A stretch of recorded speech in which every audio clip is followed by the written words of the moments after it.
Sa mundong ating ginagalawan, akala natin alam na natin ang halaga ng lahat. Ginto, diamante, pera. Pero paano kung sabihin ko sa'yo, may mga bagay na mas mahal pa sa lahat ng iyon? Mga bagay na hindi mo basta mahahawakan, hindi mo basta mabibili, at minsan, hindi mo dapat hinahanap. Dahil ang tunay na halaga ay hindi lang nasusukat sa pera, kundi sa kung gaano ito kahirap makuha, kung gaano ito kapanganib, at kung gaano kalaki ang kapalit. Bago natin simulan ang listahan, kailangan muna nating maintindihan ano ba talaga ang ibig sabihin ng pinakamahal. Hindi lang ito presyo sa merkado. Ito ay kombinasyon ng apat na bagay. Rarity o kakulangan kung gaano ito kabihira sa mundo. Production difficulty kung gaano kahirap gawin o kunin. At scientific value kung gaano ito kahalaga sa agham at medisina. Demand kung gaano karaming tao ang nangangailangan nito. At kapag nagsama-sama ang apat na ito, nabubuo ang mga substance na halos imposible nang maabot. Number 10. Saffron. Sa unang tingin, isa lang itong pampalasa. Maliit, manipis, kulay pula. Pero ang saffron ay isa sa pinakamahal na agricultural products sa mundo. Saan ito nanggagaling? Galing ito sa bulaklak na Crocus sativus. Isang bulaklak, 3 hibla lang ang ibinibigay. Ibig sabihin, para makagawa ng 1 kilo, kailangan mo ng mahigit 150,000 bulaklak. Mano-manong pinitas, walang machine, walang shortcut. Iran ang pinakamalaking producer, pati Spain at India. Para saan pagkain, traditional medicine, at pati antidepressant properties, isipin mo, isang spice na mas mahal pa sa ginto. Lahat ng ito, dahil lang sa hirap nitong anihin. Bilang pangsyam sa listahan, ang white truffle. Sa ilalim ng lupa may isang bagay na hindi basta-basta nakikita. Hindi mo ito matatanim, hindi mo ito mapaparami, kailangan mo itong hanapin. Ang white truffle ay isang fungus na tumutubo sa ugat ng puno. Kadalasan itong matatagpuan sa Piedmont region ng Italy. At hindi tao ang naghahanap nito kundi aso dahil sa kakaibang amoy nito na halos imposible para sa tao. Bakit ito mahal? Hindi ito pwedeng i-farm, seasonal lang at mabilis masira. Isang manipis na hiwa lang pwedeng magpataas ng presyo ng pagkain ng libu-libong dolyar. Pangwalo naman ng liquid gold. Alam natin ang ginto pero sa laboratorio may mas purong anyo ito. Tinatawag itong liquid gold form. Isang highly refined state ng gold na ginagamit sa science. Ginagamit ito sa microelectronics, space technology at medical implants dahil hindi ito kinakalawang at napakahusay mag-conduct ng electricity.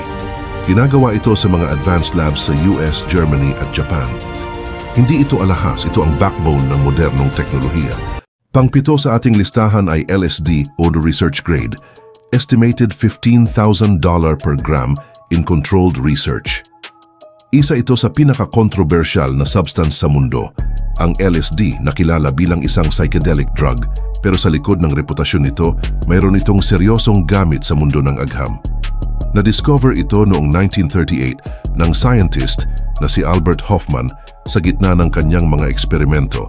Ginagamit ito sa mental health research tulad ng depression studies at PTSD therapy sa mga experimental na yugto.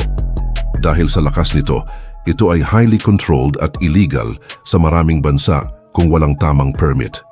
Isang substance na kayang baguhin ang isip ng tao at posibleng magpagaling din nito. Pang-anim sa listahan ang rhino horn. Ito ang isa sa pinakamadilim na bahagi ng ating pagtalakay. Ang rhino horn ay naging simbolo ng illegal wealth at naging talamak na trade sa black market. Nanggagaling ito sa sungay ng rhinoceros at pinaniniwala ang gamot sa ilang kultura kahit walang scientific proof.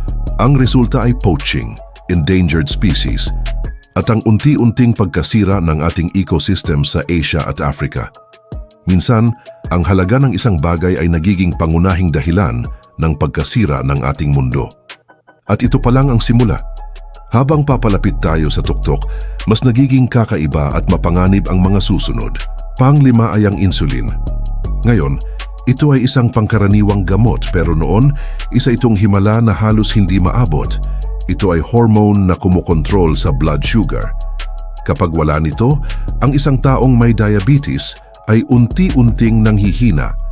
Noong 1920s, unang na-develop ang insulin mula sa pancreas ng hayop sa pangunguna ni Frederick Banting. Dahil mahirap itong i-extract noon, maraming pamilya ang kailangang pumili sa pagitan ng gamot o pagkain. Sa modernong panahon, ginagawa na ito sa mga laboratories gamit ang biotechnology sa US, Europe at India. Isang substance na hindi lamang luxury, kundi buhay mismo ang katumbas nito para sa nakararami. Pang-apat sa listahan mga kaibigan ay ang Botox. Medical toxin, estimated $3,000–6,000 per gram. Ano ang koneksyon ng lason at kagandahan? Ang sagot, Botox. Galing ito sa toxin na ginagawa ng bakterya na Clostridium botulinum. Ito ang isa sa pinakadelikadong lason sa mundo. Pero sa tamang dosis, nagiging gamot. Ginagamit ito para sa muscle disorders, migraine treatment, at cosmetic procedures gaya ng anti-wrinkles. Saan ito dinidevelop? Sa mga pharmaceutical companies sa US at Europe. Bakit mahal? Mahirap itong i-purify at highly controlled. Isang patak lang, pwedeng makaparalisa. Pero sa tamang kamay, nagiging lunas. Pangatlo sa listahan natin ay ang scorpion venom. Estimated $39 million per gallon, 10,000 plus per grams sa gitna ng disyerto. May nilalang na halos hindi mo mapapansin. Maliit, tahimik, pero may dalang kamatayan. Ang Deathstalker Scorpion, isa sa pinakamapanganib sa mundo. Matatagpuan ito sa Middle East at North Africa. Ang venom nito ay isang komplikadong halo ng proteins na kayang makaapekto sa nervous system ng tao. Pero ang nakakagulat, ginagamit ito sa cancer detection, brain tumor imaging, at neuroscience research. Bakit sobrang mahal? Mahirap itong kunin sa pamamagitan ng manual extraction at kaunting-kaunti lang ang nakukuha mula sa bawat scorpion. Kaya ang 1 litro halos imposibleng makumpleto. Isang lason na pwedeng pumatay at pwedeng magligtas. Pangalawa sa listahan natin mga kaibigan ay ang Human Growth Hormone, HGH, estimated $20,000 per gram depending on type.